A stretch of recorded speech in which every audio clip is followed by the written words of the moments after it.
Good morning. Today's Medical Astrology Daily. I have Aquarius, 11th house.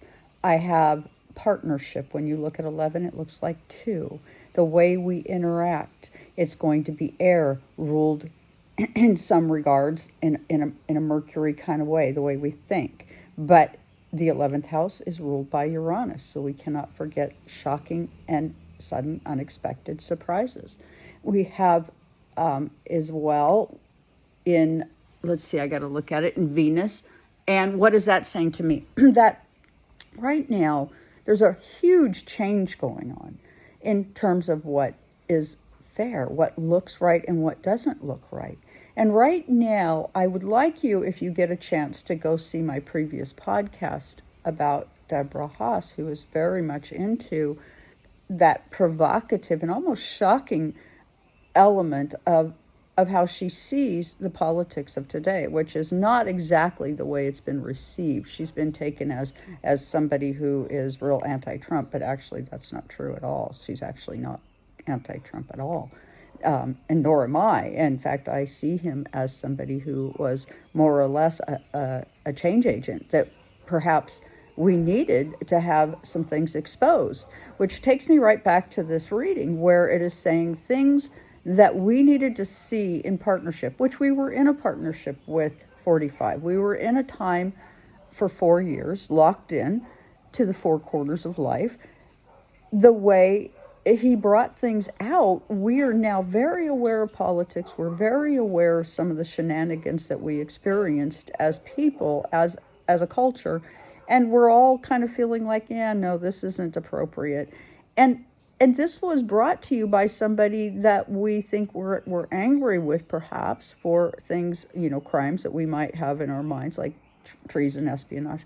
But, how appropriate is that? I don't know, and I really don't care. I don't think it's going to lead to much on that respect, because he is a previous president. We don't go after presidents. And they're, as I've said before, and I said in this particular podcast, this last one I did, it's for good reason. And I will pin that to this post so that you can actually just go there. But don't forget that right now we also have the transit of Mars in Gemini, and it's going to be there for 8 months. Lots of astrologers talking about it.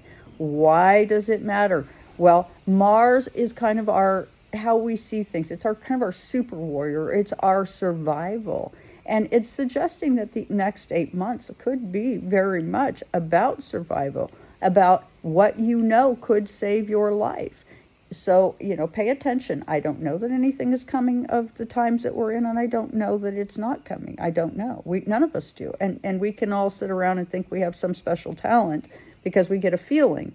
But that doesn't make it so. And do keep in mind, all of you light workers out there who are predicting things, to be very, very careful, because it makes us kind of look like liars if you predict something and it doesn't happen. So we want to be clean. We want to come at this with a certain level of respectable predictability that people can know that we're at least coming at it with our hearts. And I know all of us do, but predicting, we have to be careful. Many of us as light workers came from homes that were in trauma. Again, that Uranus 11th house, where we suffered openly.